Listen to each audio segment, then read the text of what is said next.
공직사회 내에 우리 각 부처청에서 좀 주의해서 들여다봐야 될 부분인데요. 얼마 전에 어디 소방서에서 그 소방관들, 여성 소방관들한테 술을 너무 많이 먹이고 회식 강요하고 새벽까지 끌고 다니고 그러다 못 견뎌서 이 사람이 어떻게 된 모양인데 이걸 또 남자친구하고 갈등 때문인 것처럼 이렇게 가짜로 발표해가지고 안 그래도 가슴 아픈 그 남자친구를 아주 그냥 그렇게 2차 가해를 하고 또 이거 감찰해달라고 그랬더니 그냥 묵살하고.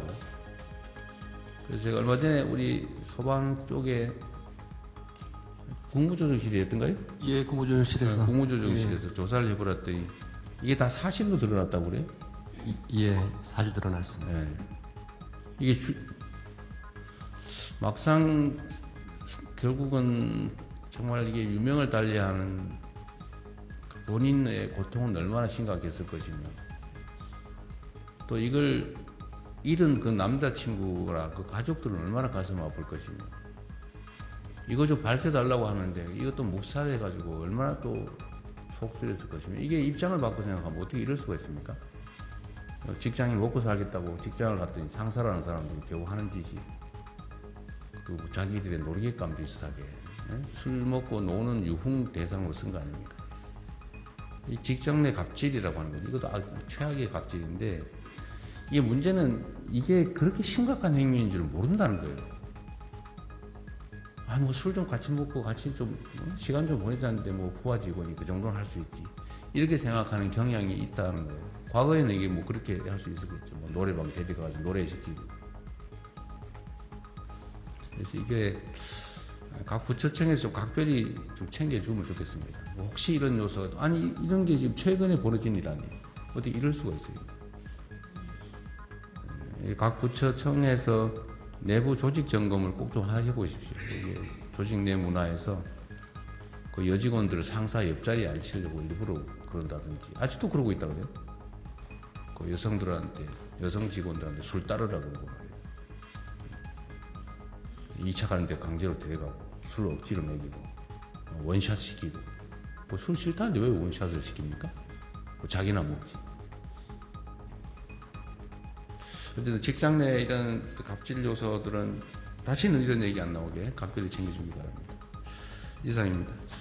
이후 회의는 경제부총리 새로운 팀장이 오는데 술을 너무 좋아하는데 걱정이 시작됩니다. 밑보였다가 잘못되면 버텼던 것들이 없어지게 되니까 그때부터 시작이었습니다. 지난해 10월 광주 소방본부 소속 20대 여성 공무원 A씨가 스스로 세상을 떠났습니다. A씨는 생전 약혼자 B씨에게 과도한 음주 강요와 회식 문화의 고통을 지속적으로 호소해왔습니다. 회식 자리에서 소맥을 4잔이나 바로 원샷했다. 도착하자마자. 그리고 뭐 팀 회식을 했는데 뭐 10번 토했다. 뭐 취해도 보내주지를 않는다. 뭐 죽을 것 같다. 뭐 팀장과 단둘이 노래방을 가야 할 것 같다. 뭐 이런 식의 메시지들이 있었습니다. 그런데 공개된 사망 면직서에는 약혼자 B씨와의 관계에서 어려움이 있었다고 명시돼 있었습니다.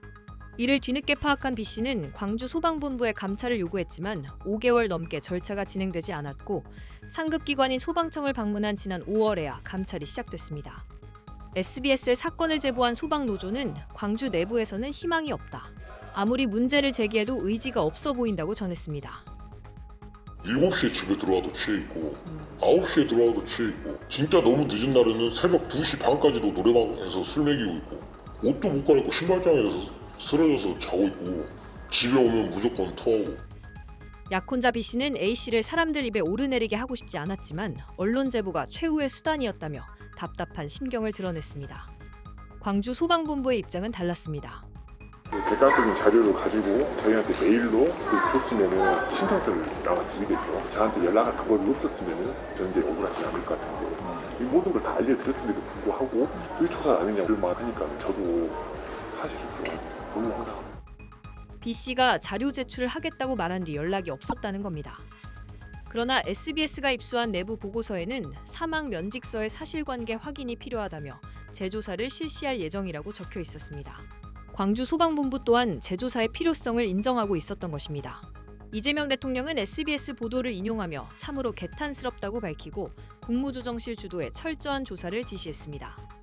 이 사건과 별도로 가해자로 지목된 상급자 중 한 명은 이미 또 다른 갑질 의혹으로 내부 익명 신고 시스템에 신고됐던 인물인 것으로 드러났습니다.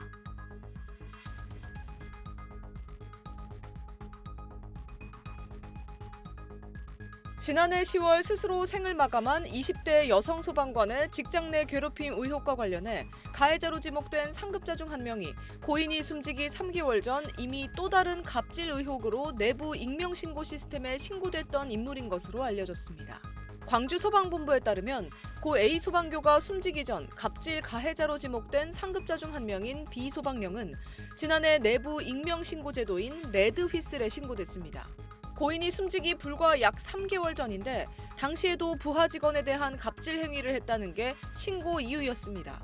B 소방령은 내부 신고 사실을 인지한 직후인 지난해 7월 8일 밤 고인을 비롯한 부하 직원들에게 레드 휘슬에 찔려 힘들다, 만나자는 취지로 연락을 한 걸로 알려졌습니다. 유족과 노조 측은 인사평정권을 가진 상급자의 요구를 거절하기 어려웠던 A 소방교가 결국 혼자 술자리에 나갔고 노래방 동서까지 강요받았다고 주장했습니다. 결혼을 앞둔 A 소방교가 결국 숨진 뒤 A 소방교의 약혼자가 고인의 생전 문자 메시지를 근거로 본부에 감찰을 요구했지만 본부는 5개월 넘게 감찰도 하지 않아 논란이 됐습니다. 이후 이뤄진 내부 감찰에서도 무혐의 처분된 B 소방경은 지난 1월 상급기관인 광주소방본부의 계장급 내근 보직으로 발령난 걸로 전해졌습니다. 노조에 따르면 외근에서 본부 내근으로 발령나는 건 보통 소방 조직에서는 진급 코스로 여겨집니다. 소방노조는 레드 휘슬 신고가 접수됐을 때 본부 차원에서 엄정하게 감찰하고 가해 의혹 당사자를 제대로 조사했다면 이런 상황까지 오지 않았을 것이라며 조직 내부 경고 시스템이 사실상 제 역할을 하지 못했다고 말했습니다.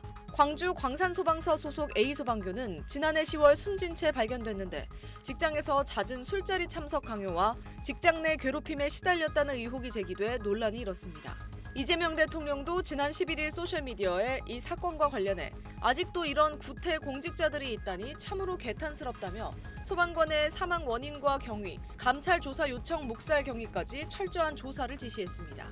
특히 조사 주체는 객관성을 담보할 수 있도록 소방청이 아닌 국무조정실로 하라고 주문했습니다. 국무조정실은 이번 주 광산소방서에서 현장 조사를 벌일 예정입니다. SBS 김민정입니다.